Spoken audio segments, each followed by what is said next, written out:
The increasing need to deliver public services quickly, accurately, and securely, while also reducing the growing threat of fraud, has federal, state, and local government agencies turning to more modern, scalable, and secure platforms to manage identity verification. I'm Wyatt Cash with Scoop News Group, and here to talk about steps government agencies can take to deal with today's identity management needs are Karl Hellman, Deputy Chief Information Security Officer at the Department of Labor, and Jordan Burris, Vice President of Public Sector Strategy at Socure. Gentlemen, thank you so much for joining us. And Karl, I'd like to start with you. How has the Department of Labor gone about assessing its needs for greater identity management controls across the various components within the department? And where does identity management stack up among your top cybersecurity priorities? Thanks, Wyatt. Identity management stacks up as a very high priority for us, especially for our external customers and our internal customers also. Being able to ensure who has access to our data and being able to ensure that the people that need our services are able to get to them without being disconnected or without a fraudulent action being taken is vitally important to the Department of Labor's mission. And then, Jordan, just to kind of expand the conversation a little, given the various tools available to manage and verify the identity of government customers, what distinguishes today's modern identity proofing platforms, as it were, and what are some of the challenges that agencies are still facing to modernize?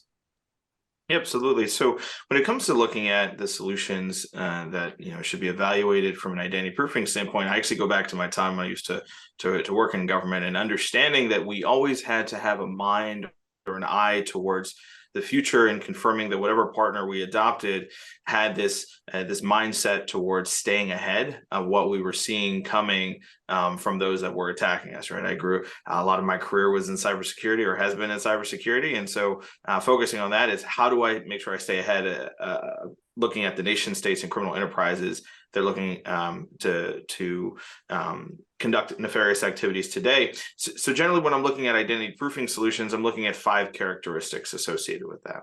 Right. First being, is it multi-layered? And what do I mean by that? Think of it as a defense in depth approach to identity. We're all very familiar with the discussions around how do you use PII and or potentially documents of some sort to verify someone, but are you missing other aspects of what makes up their digital footprint? Are you looking at the device that is being used, the IP address, the email address, various behavioral elements, and even the geolocation of the individual at the time of transaction?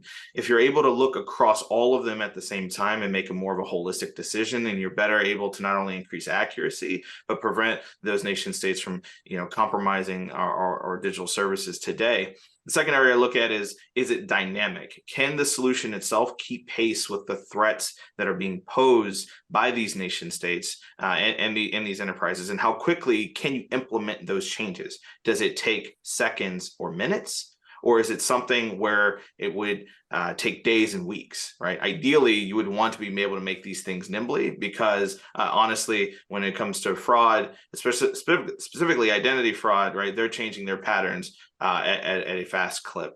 The third one would be seamless, right? Is the solution able to integrate seamlessly into the process or the workflow that is being borne by the agency as they're looking to onboard new customers or bring new folks into digital services, right? Is it something that creates jarring friction for the individual, or does it operate passively behind the scenes, right? And so pushing more for that seamless experience allows us to embody a lot of what the White House has been pushing from an improved customer experience overall. The last 2 areas are around transparency and equity, right? And so from the transparency standpoint, it's making sure that these solutions aren't a black box, that you're able to get insights into what is happening in a digestible format associated with the transaction. Why? Because it's important to take a look back, find opportunities to improve your strategy overall. And then when we talk about equity, are we solving for those systemic gaps that exist in our identity infrastructure today? Those gaps that, if not addressed, leave people out of the process. right? There's many barriers that exist today, and you can look at them on a number of different lenses and spectrums. And so any solution that is really truly next gen should be looking at the opportunity to close those gaps and effectively level the playing field for all those who are seeking to engage in digital services today. Well, Karl, how do modern identity proofing platforms actually increase the speed of delivery and accuracy of public benefits and services, especially for the Department of Labor? And can you give us an example of where modernizing your identity management systems, has really translated into faster or more effective service?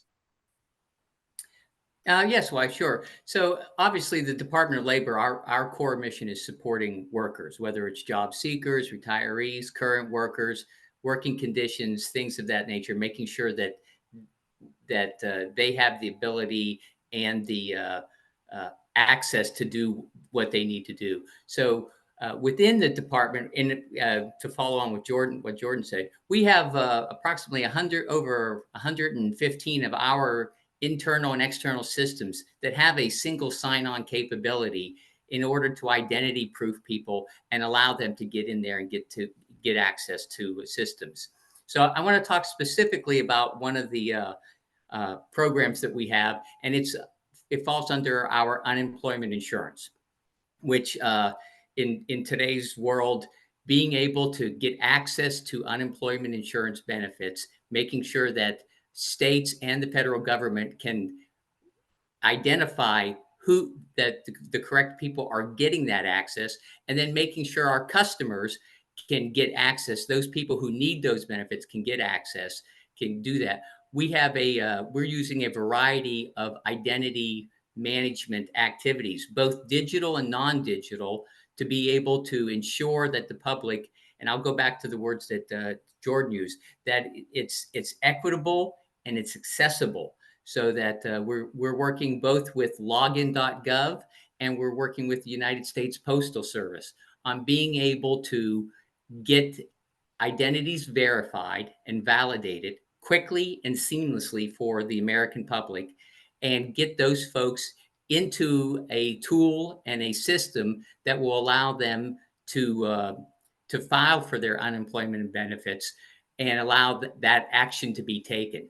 So being able to do that reduces our fraud and waste, improves the user customer experience, which is a very big element that the White House is looking at, and allows the Department of Labor to support our ultimate end customer, which is the American public. So I'd like to pick up on one of the themes both of you have talked about, and that's fraud. Jordan, talk to us a little bit about the role of identity proofing to actually reduce fraud. And what are some of the tactics that you're seeing by criminal organizations trying to defraud government agencies? And maybe briefly, how do modern identity management platforms help address that? Yeah, no, absolutely. And so I'm going to answer this slightly in reverse, right? And I'm going to say this in the sense of the best way to address this, right, is twofold. One, being able to meet and match the attacks and efforts that we're seeing coming from these fraudsters, again, usually perpetrated by a growing amount of nation states and criminal enterprises today. But then when we look at the second aspect of it, it's really, looking into how do we keep pace with innovation overall, and making sure that we're solving for the greatest need in particular. When we look at fraudsters today, when we look at those groups that are committing identity fraud, there's a number of things and trends that we're seeing. One, it's their ability to embrace new aspects of technology in order to further their mission ultimately, right? And that is obtaining and intercepting benefits and services from those that duly need it, right? They're not hesitant to leverage what would be latest in machine learning. They're not hesitant to do that specifically with generative AI in order to make sure that they're able to get, access and pretend to be someone that they're not at the end of the day, as an example of the different types of tools that they're using. They're also not shy about sharing information with each other. They're very networked, right? You can look at the dark web, you can look at various chat forums. They're taking the tactics and techniques that they learn and using that to go across a number of different use cases, whether it be from unemployment insurance to SNAP to other benefit programs, and to even commercial sectors in particular. And so the most important thing is that when you're looking at the partner and how do you actually get the upper hand ultimately in what's going on, you want to make sure that you're able to meet fire with fire, right? Like you're able to deploy the best in breed in technology to combat them, meet them where they are, and fight back ultimately. And then you take a network approach. Can you take collective learnings across others who are experiencing similar circumstances? Can you apply this like hive mentality to then up level everyone who is engaging to stop fraudsters? Because really that's the only way in which we're going to be able to combat them ultimately and get them out of what we would see as government digital services. Well, and then lastly, Karl, what lessons would you share with other government agencies about implementing a modern identity management platform, as it were, and how have those lessons helped improve the Department of Labor's broader security posture compared to more traditional best of breed tools? So one of the things, and I think you'll see this true across all of the departments in the government, we do have a lot of legacy platforms, and you know, we've been in this business for a long time. So what we have found to be the most successful in our planning is to take the modernization of these legacy platforms and do it in an incremental basis.